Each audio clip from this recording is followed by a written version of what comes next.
We're so excited and delighted that you've tuned into the very latest episode and the freshest episode of The Good News. It's October. It is. And you know what October means? What's it mean? Trick or treat! No, this joke. No. October is Breast Cancer Awareness Month. That's right.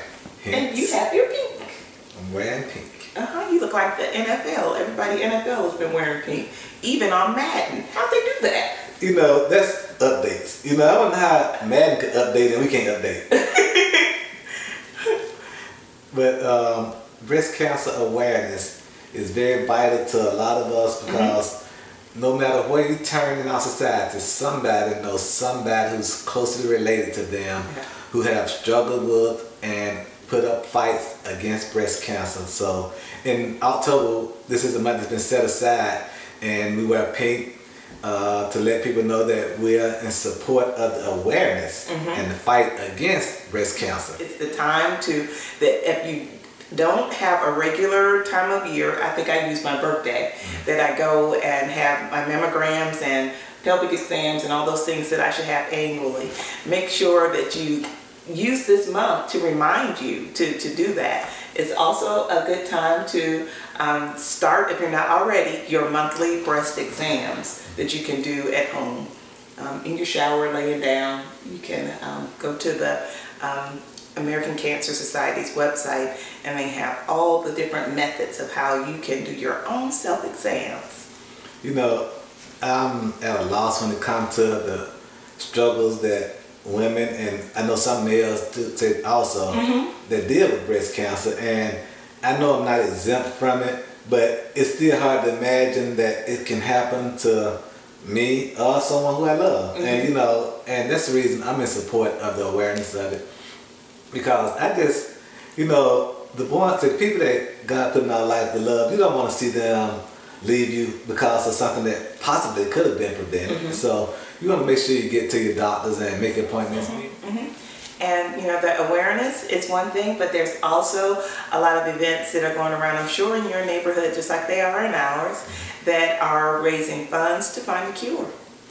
They're doing, I think it was the Susan B. Komen. They concluded this weekend, as a matter of fact. I didn't even realize it was going on this weekend, but next Saturday, we have in Atlanta the breast cancer 5K walk run through downtown Atlanta that I look forward to getting out supporting financially and hopefully physically. You know, it's all about coming together and making awareness, and through our awareness, making right choices and right decisions to fight off this disease.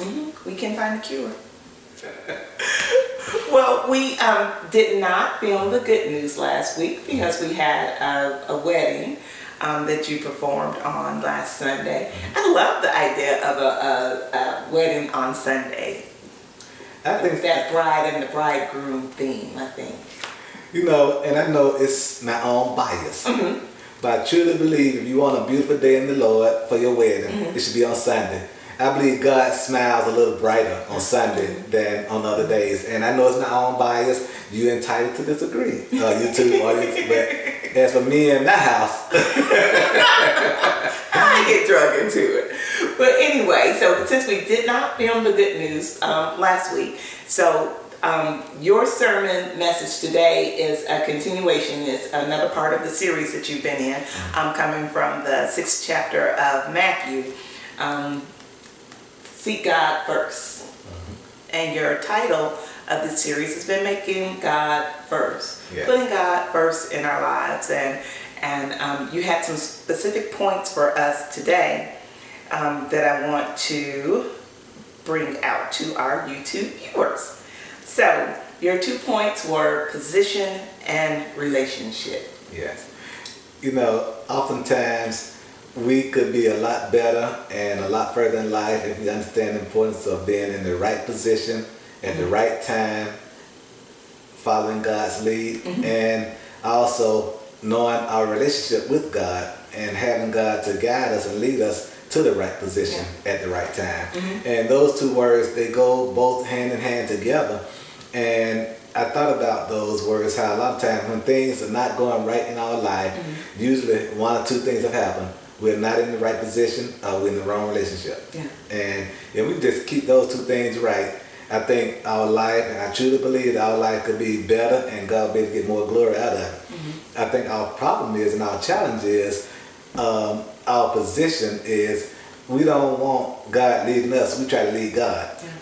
And I gave the illustration earlier about some stuff I heard in church growing up all my life. And, it was interesting how people say, you should take God everywhere you go, and you have a lot of people who live by that mantra. I take God with me everywhere I go. Yeah. And it was like a light bulb went off this week. And I know I'm getting excited. It was like a light bulb went off this week because I'm like, man, where in the world we learned that? How do we learn that? Yeah. How you gonna take God somewhere? God's supposed to be taking us and leading us, and we out of position. And that's it. We get out of position. We take on too much and take responsibility for too much when we just need to let go and let God. And keeping God first. Yeah. Even if we do the actions, praying and getting God's guidance before we step out and try to fix a situation and make it worse than it was before we started. We'll get on our knees and pray to God for certain things, and before we dust our knees out good, we trying to make it happen. Not giving God time to do anything. We had a conversation on the way home from church today where we talked about conversations being a dialogue. If a prayer is a conversation with God, you have to wait for the answer. It can't be one way. It can't be I sit and I pour out all my problems and my trials, or even if I'm giving thanks and praise and then get up and not hear what God has for us next, or the answers that God may have for us and what we ask. I remember one time, I've been listening to Bishop William Murphy music mostly all this week. And there's a particular song, maybe it's a prelude to a song, where he pretty much reprimands people. He said, don't you dare stop your worship to sing a song. And even if it's a Christian song or a gospel song, when you're in a spirit of worship, it's like he dared them. He said, don't you dare stop your worship to sing a song. Yeah. Your song can wait. God worship can't wait. God is delighting himself in worship. God is just feeling the awe and the power that he has given us to give back to him in worship. You go stop because now you got to sing a song. It's funny because I really didn't pay this song much attention to during the sermon, and it's like, wow, we get into a spirit of worship. Okay, that's enough, and we got to do something else. Or the phone ring, or you get a text and you hear it go off on your phone, and how dare us to stop our prayer, stop our worship, stop our praise because we hear the little twerk sound on our page, not our page, excuse me. You went way back. On our phone. iPhone 6, and you talking. Well, I don't have an iPhone 6. I have paid for an iPhone 6. I don't have it in my possession until Thanksgiving, but that's I'm not going to even talk about them being pimps right now. That's another whole nother news. I don't even say good news. That's a whole nother news. That's not good news. I'm going to digress. So I decide I'm going to get me an iPhone 6. So I grab my purse and jump in the car under the pretense that iPhones were actually available. So I get to AT&T. Oh no, we ain't had that when they coming. Even if you order it online, you won't get it before December. I'm like, why would you tell me that? My feelings are hurt. So I go up. He don't let me tell him. I'm going to another AT&T store. So I go to another one to be told, yes, we have them. We can order you one today, and it'll be here by November 21st. So I'm sure you took God with you when you go in those places. I have iPhone 6 cases. I have an iPhone 6 plan. I just don't have an iPhone 6 yet. Goodness gracious. I put myself in the right position. I went to AT&T because we're in a relationship. You did? And I for more than 15 years from what I've told. Yes, all of Michael's life. 20 years I've been with AT&T. A faithful and dedicated and loyal customer. Goodness gracious. And you're in a relationship with them, this how they treat you. I'm in the wrong relationship or the wrong position, one of the two. But I really appreciate that from your message today, because we put ourselves in the wrong positions. You use, of course, a football analogy. So you use your favorite position, the safety, and your favorite safety, Ronnie Lott. Ronnie Lott. And it was interesting me thinking about safety in football, and what the safety means to a football team and everything. You know, you get past safety, you don't score. Yeah. You know, and if God said if the devil and Satan get past our safety, he scored. Yeah. And oftentimes we don't say we have our safety out of position because we telling our safety where to go instead of letting our safety tell us where to go. Safety can see everything in front. Safety see all the other defenders and they see all the other opponents in front. Safety can see the whole field, and yet people won't listen to the safety and they call the safety out of position because they slack in a certain area and the safety have to go and help them. And when the safety go and help this person, that person's left wide open or exposed to attack. You know, I thought about that. I'm like, man, you know, there's some good in football. And you find it all. Yeah. Talking about football. Dun, dun, dun, dun, dun, dun, Okay, dun, see, dun. now you don't gotta sue. We had a nice little YouTube channel. Now we gotta pay the 3-letter. Yeah, that's true. So tell us where you are in your fantasy teams.